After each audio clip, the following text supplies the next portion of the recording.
Welcome to the Science Fiction and Fantasy Factory.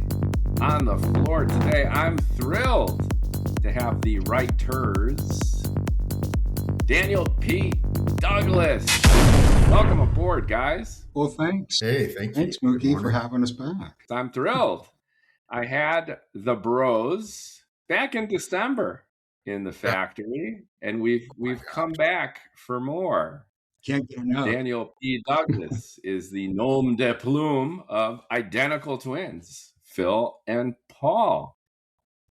And their oeuvre is expansive. You guys are rocking it. Well, we do have kind of different genres that we touch on, but in general, it's sci-fi, it's thriller. We do have the one Western supernatural out there called Uraka Mesa Redemption. The sci-fi and the thriller suspense books, those are our mainstays, really. There might be a few surprises coming up before the end of the year or early next year. So yeah, definitely. We can't wait. And prolific on Substack as well, where we first met each other. Yeah, a lot of reviews, a lot of insights, a lot of sharing of best practices for marketing. And I want to cover off on some of that good stuff too. A lot of our listeners and viewers are our fellow indie authors. Great. And readers who are sometimes curious as to what's going on under the hood. Sure. So I'm sure we can keep them all happy. But tell us a little bit more about yourselves, because even as we were covering in the last episode, you guys have a fascinating work partnership creatively. To me, it's kind of like Lennon McCartney, but we'll see if you guys agree. Sometimes I can almost tell it's Paul. Other times Phil is gunning it. And other times there's a smoother synthesis where it's really hard to tell. You guys are, in a sense, greater than the sum of its parts when it comes to certain narratives. Mm-hmm. Can you tell us about your unique way of going about writing? It's hard to distill, I think. It's a great question. And there is definitely there are differences that we bring. We complement each other in different ways. I think that some of the differences are, so I'm plagued with a need for things to be that there needs to be an internal logic. Now, whether it makes sense in the real world is another question, but there has to be an internal logic. And so I'm often looking for like that in my own writing and like, is something off, that I can, am I picking up on anything like in Phil's writing that I need to bring some logic to? That might be, something might be askew there. Like, why is that character doing that? That doesn't seem right. So I know that's one difference, although, I think there is, I think Phil has a logic to his, madness, but so I know I'm plagued with that. I have this like need for it to kind of make sense internally. So I know that's something that I'm looking for. I'm also looking for that there's got to be, the characters really have to come through. It has to, I'm really listening for the characters. I want them to speak and act. And so I'm looking for that. Now, not to say that Phil doesn't have that already. He does. And I think that's one of the things that I'm looking for when I'm editing his work or bringing ideas forward. It's like, again, what's the character motivation here? Why are they doing that? That's what's really important to me. It's less about, the plot comes from the characters. So That has to really be a driver. And pacing. Pacing is really important. I think Phil is probably faster on pacing than I can be. I maybe am okay with a slow burn. He's got axes to grind. um, So he's grinding those axes while you're, yes, he really you're does. making sure that it all fits in there. Yeah, he's angry at the world. And so I think there are edges that the difference is in the margins, I guess, for each of us. Yeah. Well, we kind of touched on this in our last podcast with you. The way we typically approach a project is one of us writes the story, the other one edits the story. I think that remains true, and it's a good workflow for us, especially on the editorial side of things, where you have another set of eyes, not like intimate with the story like the actual writer of the story is, and can see things maybe more clearly. Going back to our very first book that we wrote, Truth Insurrected, well over a decade ago now. Paul and I have talked about this. We're very visual when we write. Like, it's almost like we're watching, and maybe this is true in general, but it's almost like we're watching a movie in our head of what we're writing about. And the movie that we're seeing tells us, kind of where to take things or whatever, or how to visualize writing that particular moment or scene or whatever. So I think that's, just to dovetail off of what Paul said, another aspect of our writing. Is there an owner? So just like you mentioned, there's a story, and then one of you is driving it, in a sense, leading it, and the other one is editing and polishing. Right. Is that true for an entire novel, or do you subdivide, let's say, a larger work and break it into bits and then trade off that way? The original Truth Insurrected book that we wrote originally was a handoff. We would write so much and then hand it off to the other guy, and he would write. So it ping pong back and that forth. Original book, but we've kind of developed the writing habit, if you will, of one of us does have like the bulk of the story, the writing of the story, and then the other one is the editorial part of it, and that changes from book to book and story to story that we do. That's interesting. So one of you is owner and the other one's editor. It's great having an editor who's literally your clone. Yeah. It's like clone editing. It's like he doesn't really see the story and not living in the story, but he's living in your head in a way. So that's pretty interesting. That could be a badass sci-fi story in and of itself. Yeah, the evil clone. Well, and the other thing too is, I think speaking to the differences, like what we bring to it in collaboration is our various backgrounds, right? Phil has had a distinctly different, like, professional background than I have, and increasingly, I think we're seeing that. I think we're seeing a lot of what Phil has experienced in his background in law enforcement and intelligence work and military, and I'm bringing more of, because I work as a therapist, and that's actually a relatively new career for me, and I'm bringing in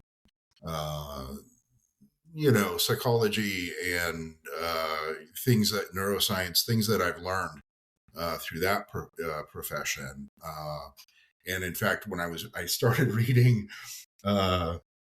Stalking 1 of Super Santa, and when I was reading, got to reading the first few chapters, I was like, this is interesting. There are things about these characters in the situation, especially the divorced mom with the son who plays the video games, I'm like, this is just like right out of my casebook. You know, My Super Santa, by the way, is my first novel that I wrote is it with seriously? Okay.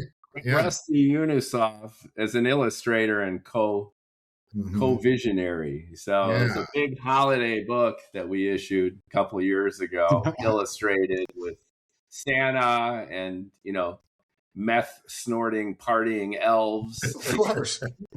It's kind of Bad Santa meets The Nightmare Before Christmas.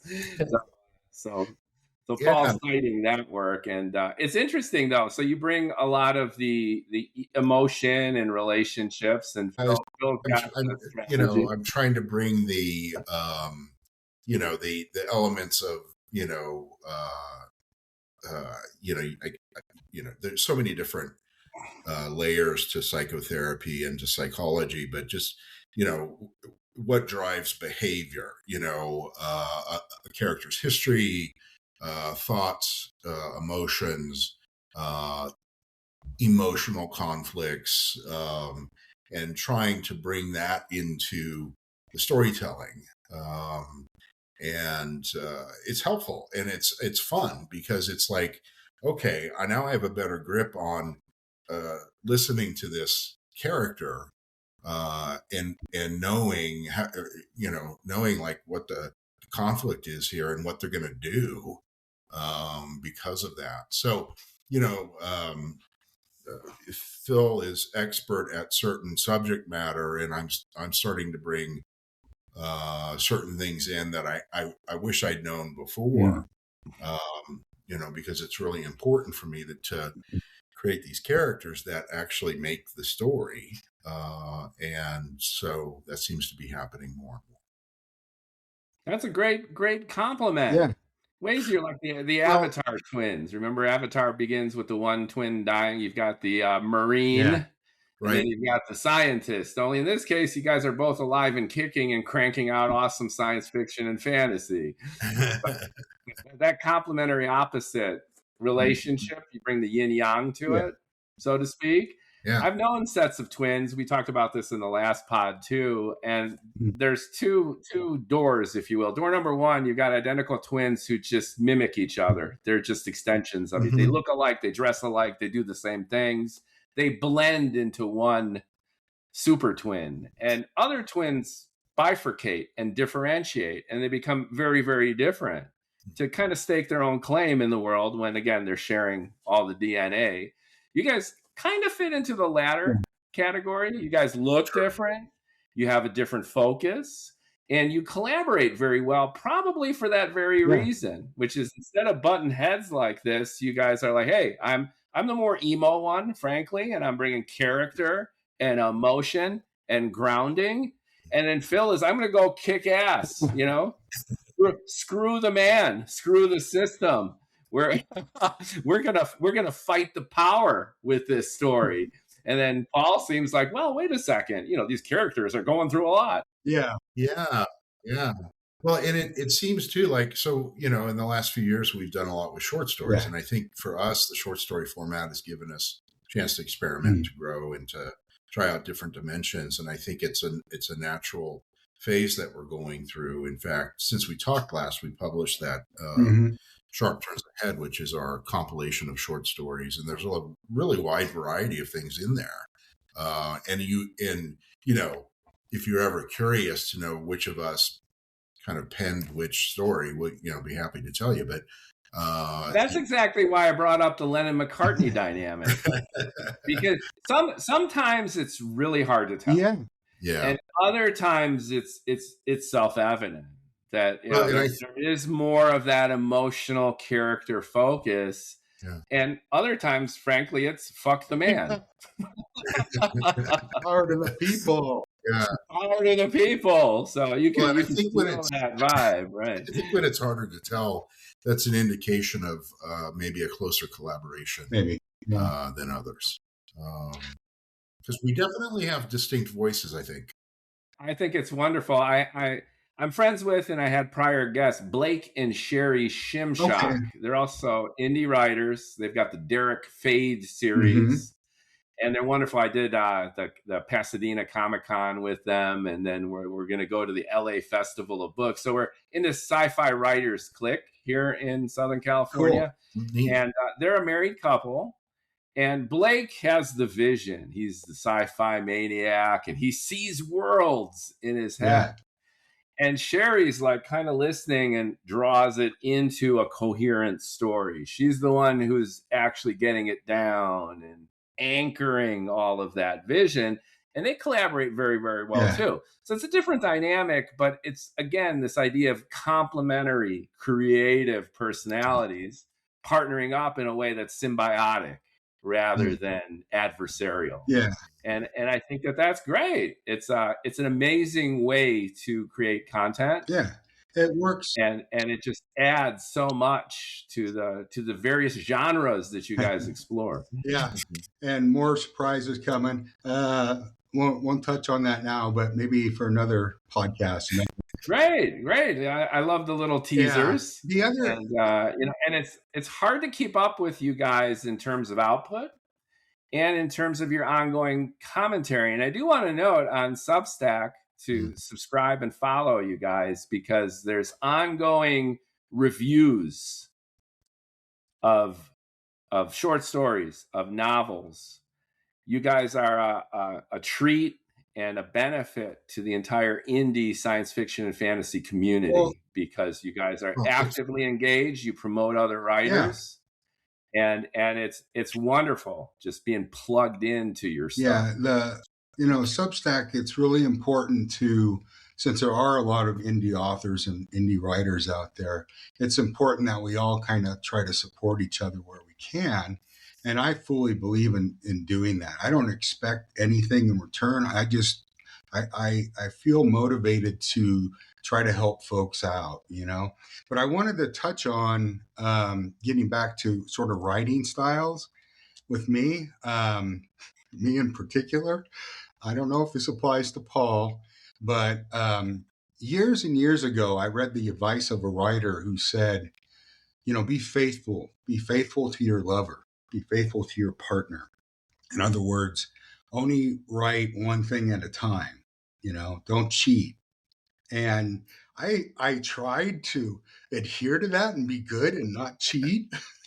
But over the years, I couldn't remain platonic. And I have dabbled in many relationships when it comes to writing. I have come to terms with and accepted that the way I work is, yes, I have one partner, as it were, who I spend about half my time with. And then the other 50%, I'm dabbling. I'm doing other things, and so including other books. And so when I get done with that partner, I'm ready to cast it out into the world and move on. I've already got these other things written to a certain extent, and then the cycle repeats itself. And so that is a particular style that I've come to terms with and I've embraced, and that's how I work. I can relate. I don't have a partner yet. I'm a shameless whore also.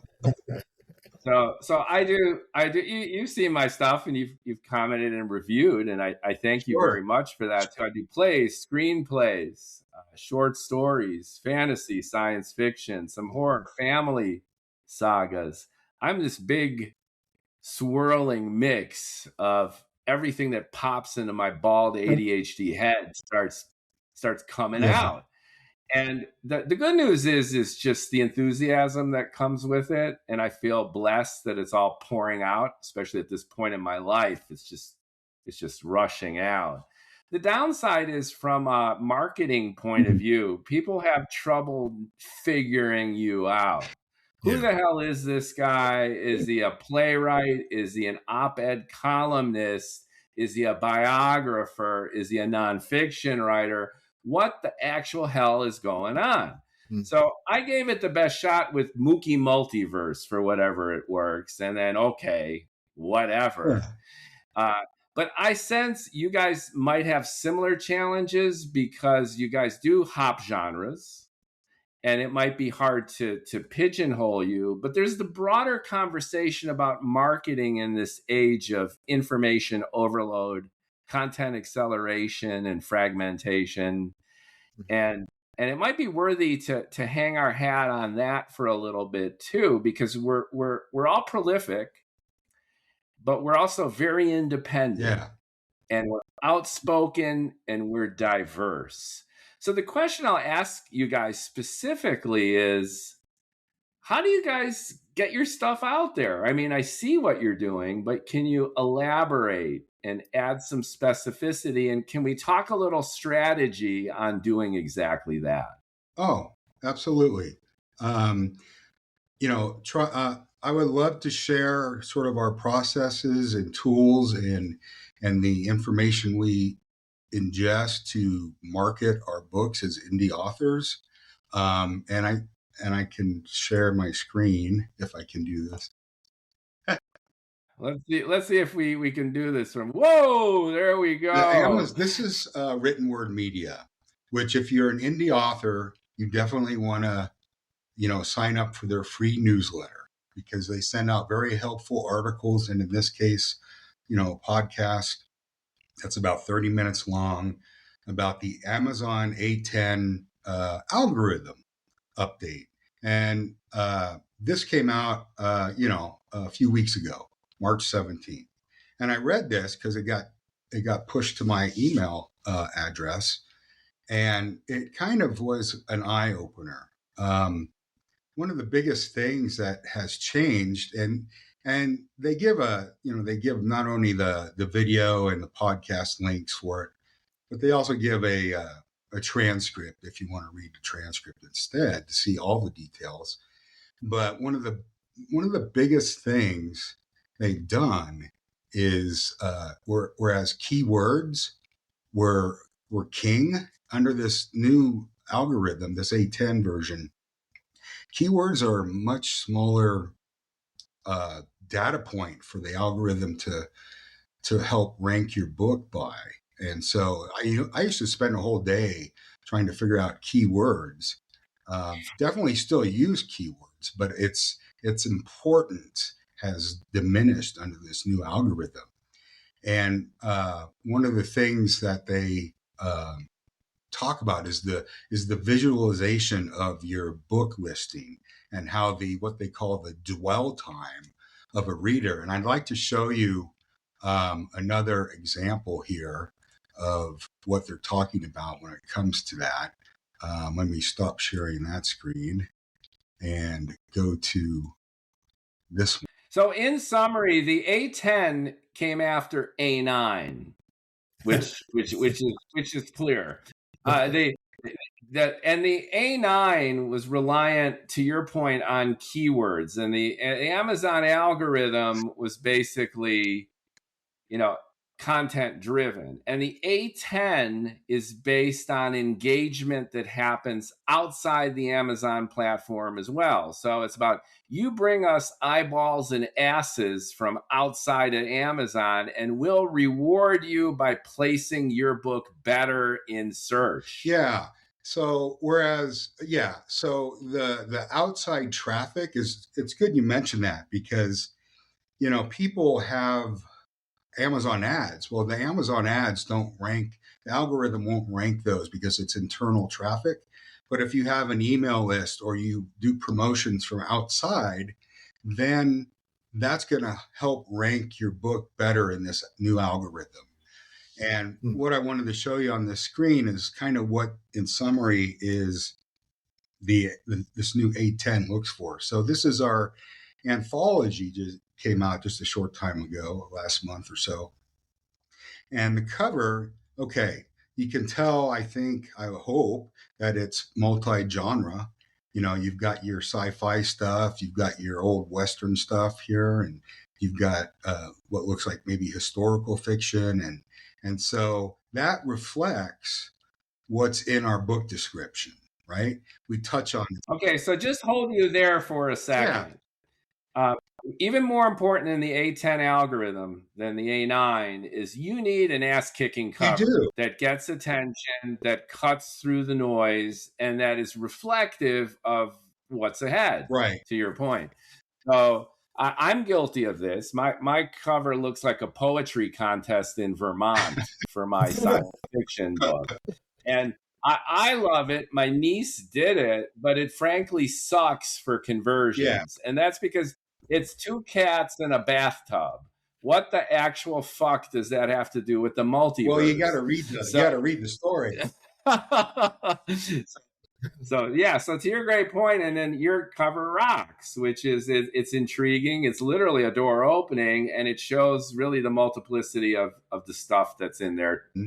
The A10 likes it if it's from a perspective where it's like what a reader would tell another reader why this book is good. So it has to feel more personal, the descriptions. The other hot button item.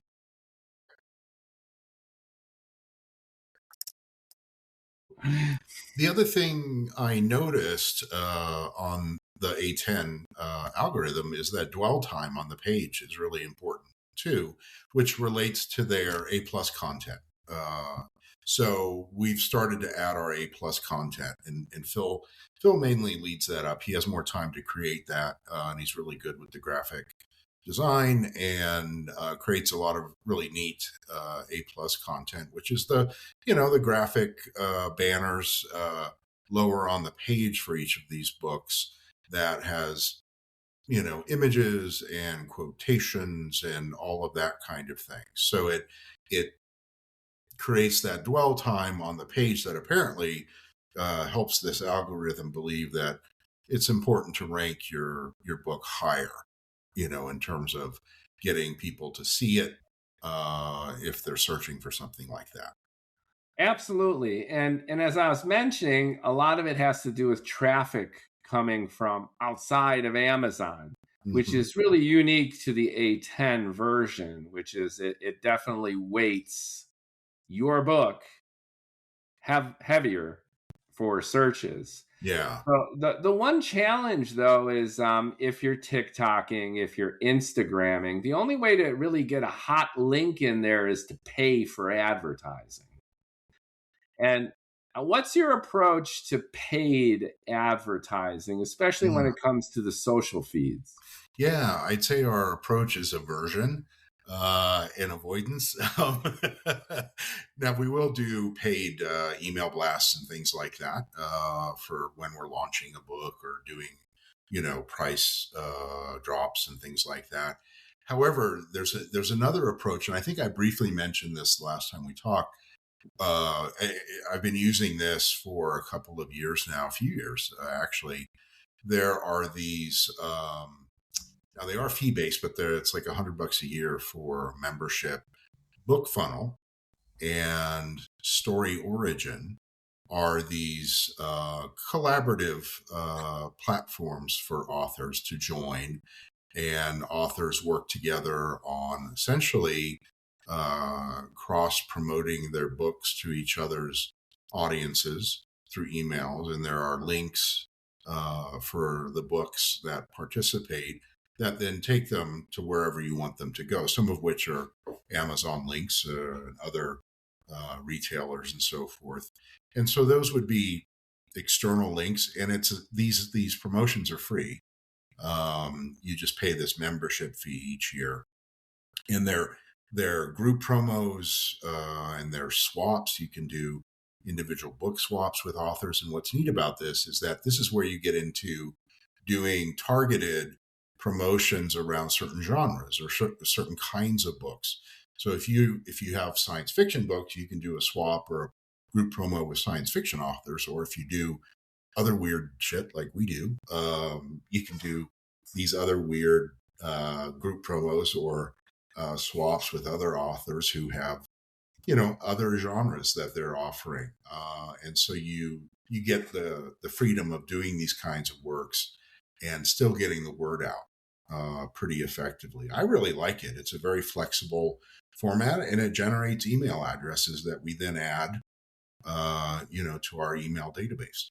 So, that was the output from the Written Word Media survey from last year, that the backbone of every marketing campaign is the email list, is the CRM program for the writer. Question is, though, how well does that boost the A10 to Phil's? Yeah, I wonder, it's probably a state secret, at Amazon. That's right. Phil is going to rage on Substack against the secrecy behind the A10 algorithm in a couple days, I think. We've never been able to crack the code, Well, without paid advertising, that is the handicap, if you will, because the system's rigged against us that way. Yeah. And so, ultimately the approach is just keep writing. And talking about how external traffic going to Amazon, can you guys see the screen okay? Yeah. Okay. Written Word Media. They have a variety of promotions that are reasonably priced, right? And so they've got a number of different opportunities to send that outside traffic. And this is a supplement to your subscriber list that you're obviously going to send to your subscribers and promote a book. This is outside of that and can take the place of that, that Amazon advertising that you've been wasting money on, and actually drive a lot of people to your book from the outside. Typical ones we do are like Bargain Booksy. Sometimes we do a new book release. That's probably the most pricey one. The reader reach ads. Now, these are where you would want to look for like Facebook ads coming through from, external to Amazon. That's definitely something I want to work on some more. They take care of all the advertising stuff. You just, pay whatever fee you're going to pay for that particular time frame, and so forth. You don't work for Written Word Media. No, I don't. This is not a paid. I don't. Okay. I just want to be clear that we are doing them a favor, and then hopefully the favor for indie authors who are watching is the best practice. Yeah, no, if you're an indie author, you definitely want to check out Written Word Media.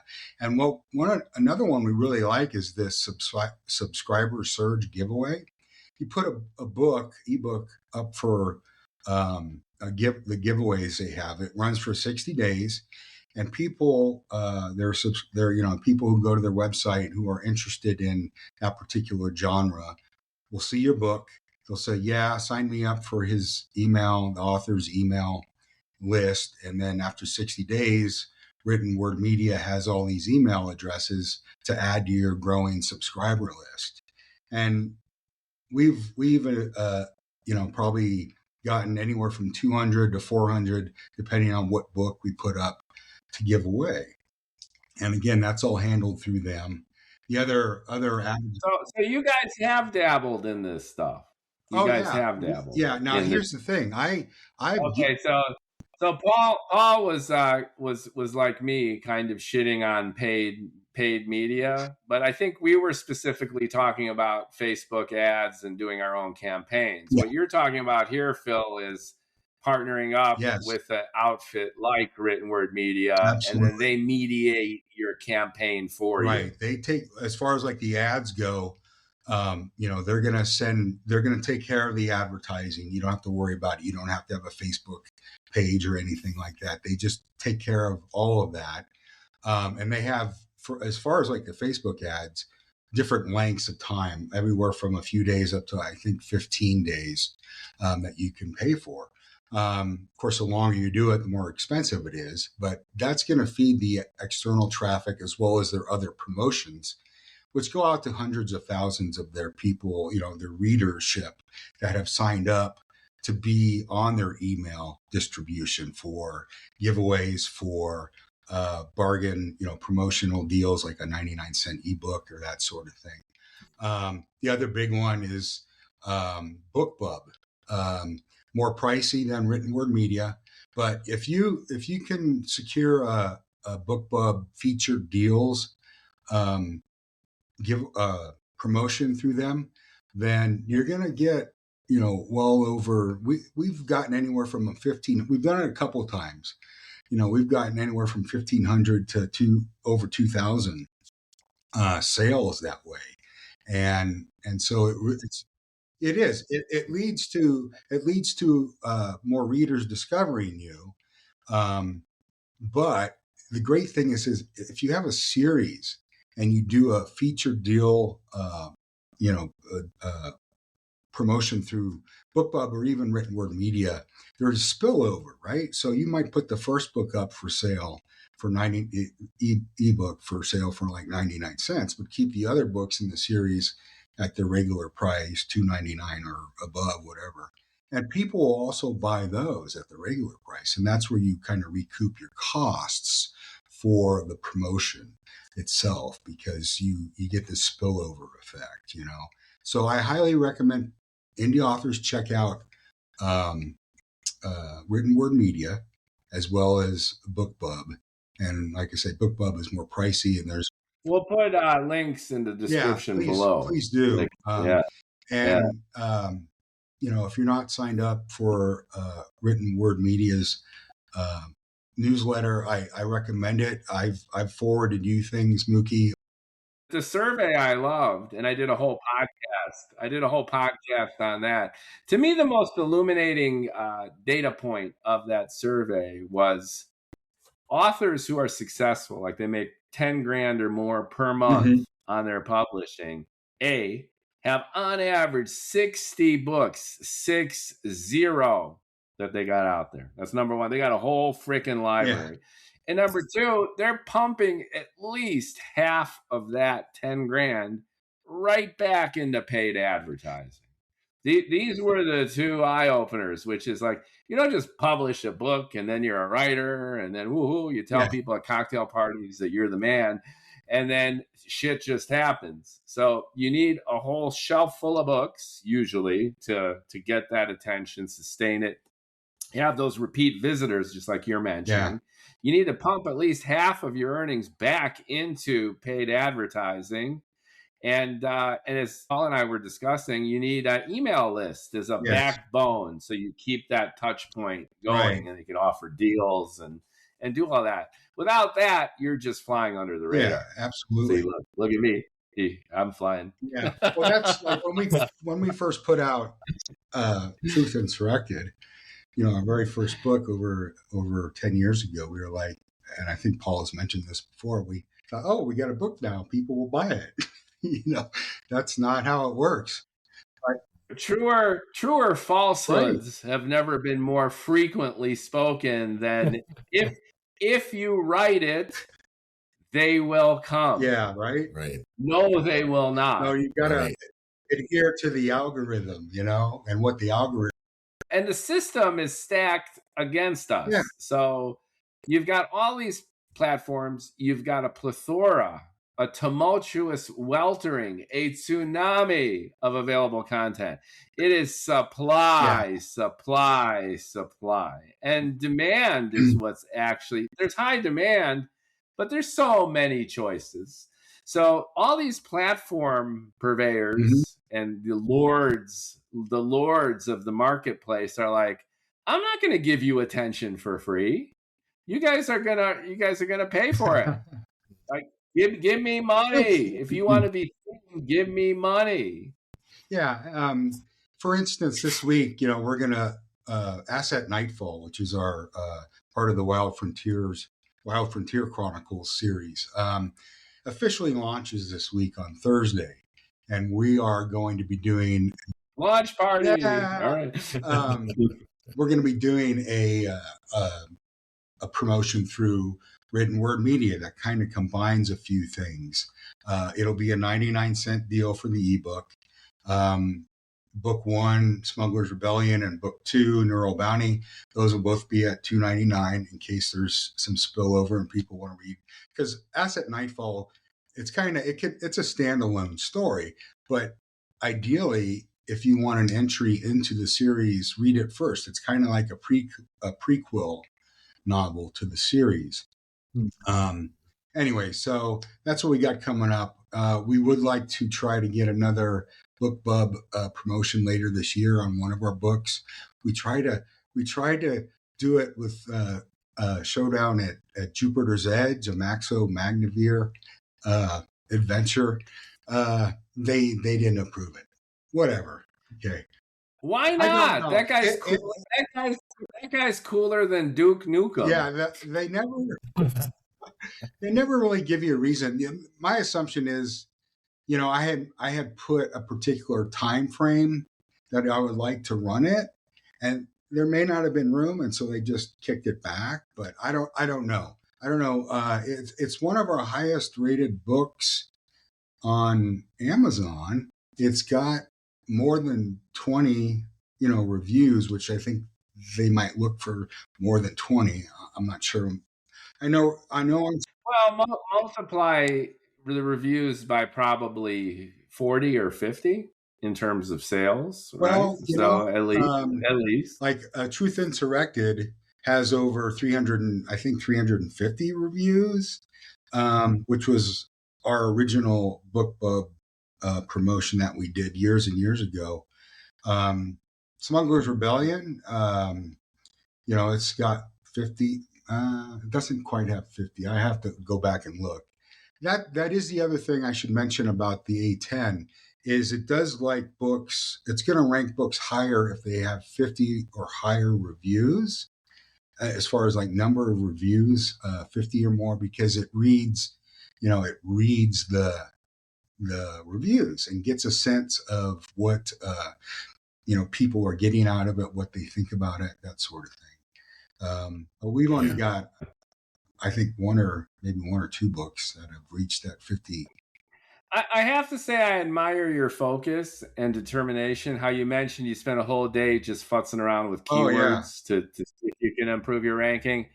I brought this up with Etheridge, who's another Substack writer. He does the bots talking to each other. I think I irritated him, I think, because I said, because he's very much into building community and he's trying to figure out a way how he can start marketing himself.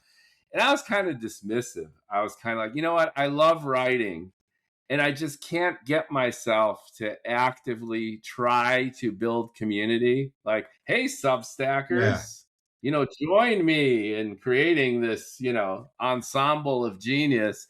And at the same time, like, putting together campaigns like you gentlemen are for my books. And I could certainly use the money and the opportunity to enter the fold in this kind of focused, determined way. And especially ironic given the fact that I'm a marketing strategist by trade for healthcare companies. I've literally been the marketing strategist on multi-million-dollar, multi-channel campaigns for the industry. But I'm having trouble getting myself to do this, which is like, I love the writing. Sure. I was just watching a video of Rick Beato, the music maestro on YouTube. He's one of my favorite YouTubers. If you're not familiar with him, check him out. Okay.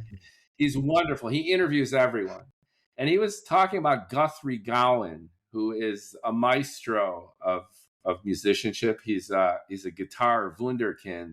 And that guy's never on social media. It's hard to find his content. And when you do, it's like a gem. Oh, he's playing and here's a live performance. But he's just too busy like jamming to really care.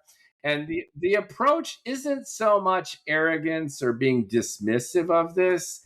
It's just, I love to write and I love to tell stories and I love to connect with people personally like I'm doing with you guys.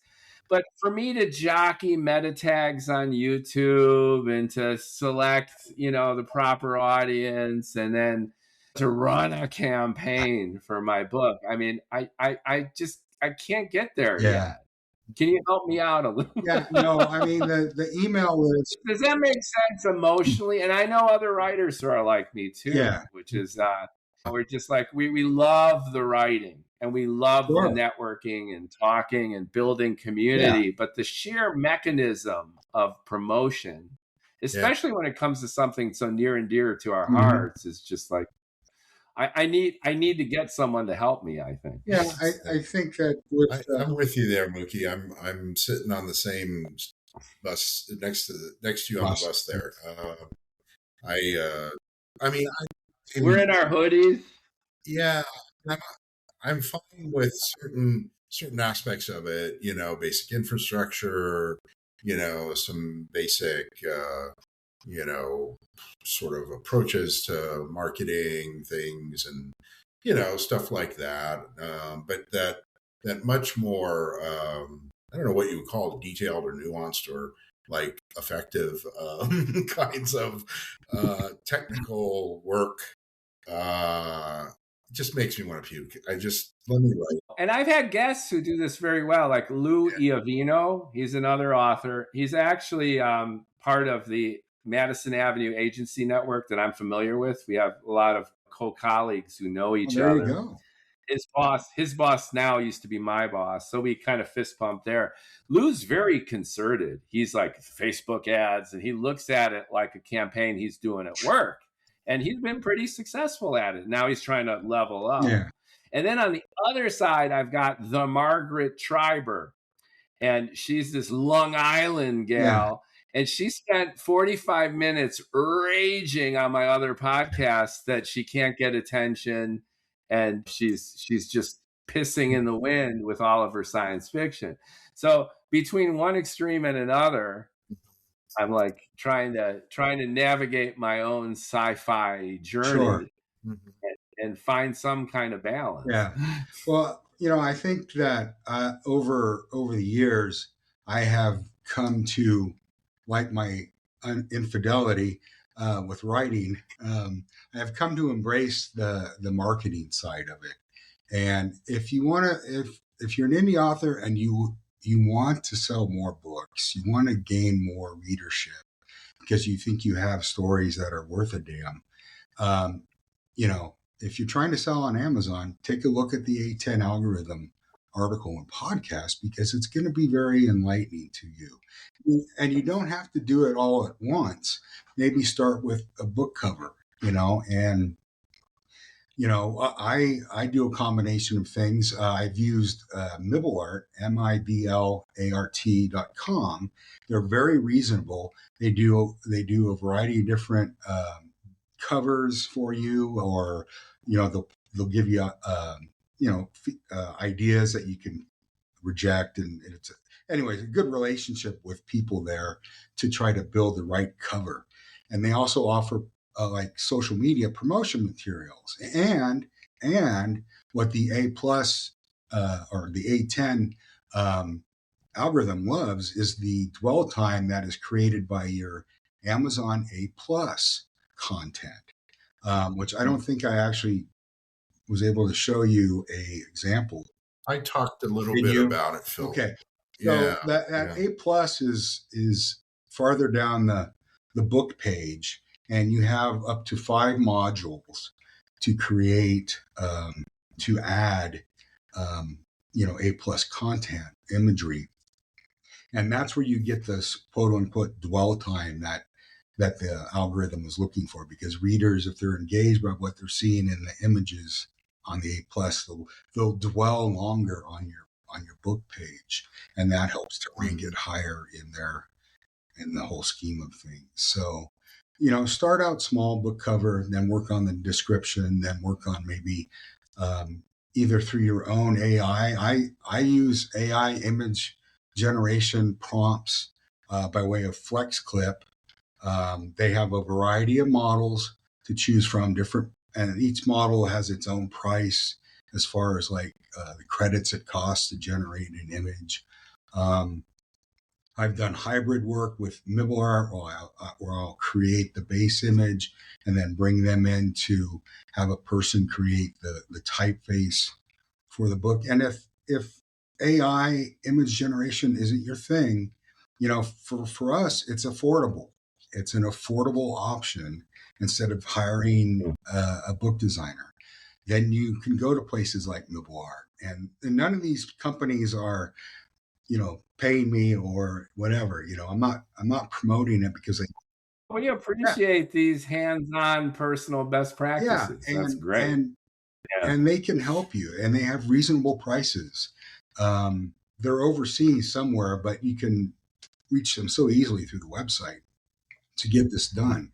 And I've used them multiple times for that. I need a fill. Well, here's See, what me and Paul are in the back of the bus in hoodies, and we're like, we're writers, and we're just writing our stuff, and it feels great. Yeah. And Phil, you're a more practical man, and you're connecting with the world. So I'm missing my identical Mookie. I need. Well, I was, we talked just a bit at the beginning about your book cover for Johnny Fazuli, and how it's just like all over the place, and what is it about, It's not even so much all over the place, but it's not really genre appropriate. Right. This became self-evident at LA Comic-Con, where I pitched with Ingrid Moon. Yeah. Now Ingrid Moon is like you, Phil. She's a serious writer, and she's also character focused like Paul, but she combines both, and she's in it to win it. So I show up with Fazul and Super Santa, and I lay it out. And she's got her books all lined up, and they're just what the doctor ordered in terms of best practices. The covers are amazing and popping and totally what they're meant to do and meant to be. Yeah. And people were just walking by, and based on the covers, they were drawn right in. Mm-hmm. And she was getting sales based just on the covers. Yeah. Mm. And they're looking at my stuff, and it's like I'm mentioning again, is this a poetry book about, Vermont pine needles? No, it's much more wacky than that. Yeah. So again, the cover is integral, and I knew my intent doing that cover, and I liked it. But there's a publishing reality, and you need to get along in order to move along. And you do have to follow the rules if you want to benefit from the system. Yeah, and you absolutely, that was one of the recommendations I would make, is do a book cover redesign for that book. The other thing is you absolutely need to have your books in ebook format available as an ebook, because, we sold overall between Amazon and the other booksellers, probably about 2,500 books last year. Very, very good. Well, and the promotions we do through like Written Word Media and BookBub helped us achieve that. But the focus, probably 95 to 98% are ebooks that we sold of that 25. I've got ebook versions of my stuff. But it's a similar problem with the kitty cats in a bathtub. They don't know what the fuck that is. The other issue is I had mine categorized as hard science fiction as one of them. Amazon bumped me from hard science fiction. Yeah. Uh-huh. Even though there's hard science fiction elements in the Fazul, sure. I don't know if customers complained or if they just ran the algorithm and they're like, this is not hard science fiction, even though I've got elements of that in there, right? They're like, this guy is tweaking on meth and ketamine. And well, I am more than happy. I use a book formatting software application called Atticus, and it's great. You have a lot of control over what the book looks like.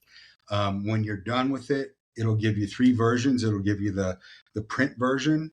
It'll give you the EPUB version of it, and it'll give you a Word doc of the whole thing. And I am more than happy to help you out formatting your ebook if you want, anytime. But we can talk about that, Yeah, for sure. People are going to listen and watch and be like, "Hey, Phil, right? I'll help you out." No, Atticus, Atticus. Atticus. We'll put the links. We'll put exhaustive links of all these resources and best practices below in the description to help folks out.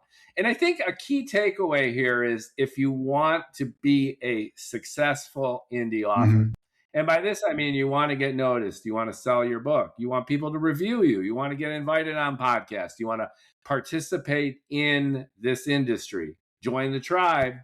Then you've got no choice but to play ball when it comes to the mechanisms that Phil is describing and Paul have described too. So Yeah, That's definitely. part of playing the game, Yeah. whether And you like it or not. and as far as like where the books sell the most, it's Amazon. Like of that 2,500 that we sold last year, probably 95% were on Amazon. The other 5% Yeah. were on like your Apple Books or Barnes and Noble, Kobo, whatever. So if you want the sales, Amazon is king. That's all there is. You know, and that's, I mentioned BookFunnel and Story Origin earlier. They also have methods to, sell your own, essentially ebooks, and so they can be done elsewhere.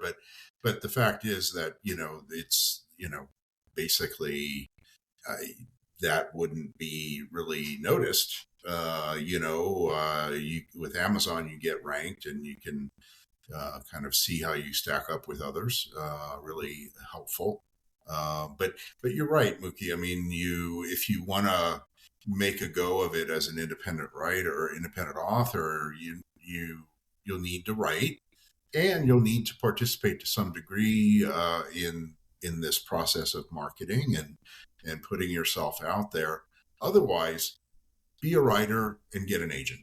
Right? Or work on getting an agent, a representation of some kind. One way or another, it's like, I had a life partner, and at some point in my very life, actually I've had several, and I'll call her out by name too, because again, give her homage. And she was terrific. Jill was terrific at hiring people to help her fill any kind of gap that she had in skill set, availability, and resourcing.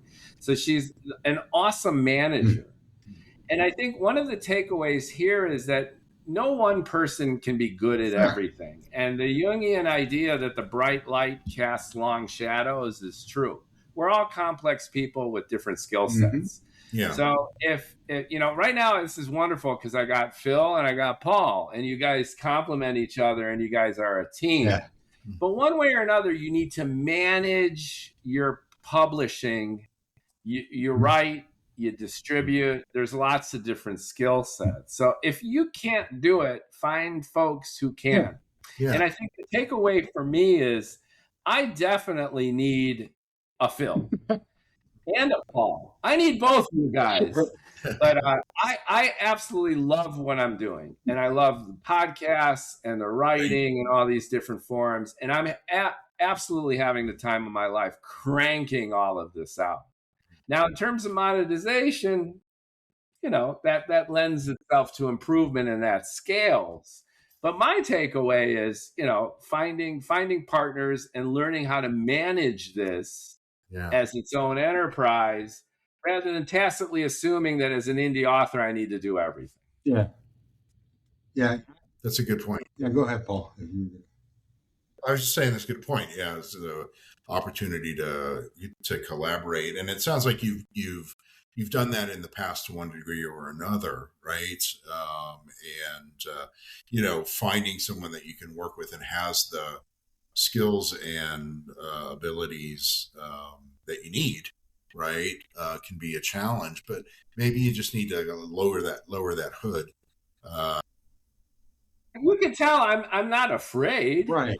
I'm self-obsessed, self-absorbed, and I like doing what I like doing. Sure. And I pay for it though, in terms of these otherwise self-imposed limitations, which is not taking advantage of the resources that are out there. Yeah. And I think what's significant here, there's a lot of indie writers who are a lot like that in that. Pick something small and try it out. Right. Yeah. Start cranking it up.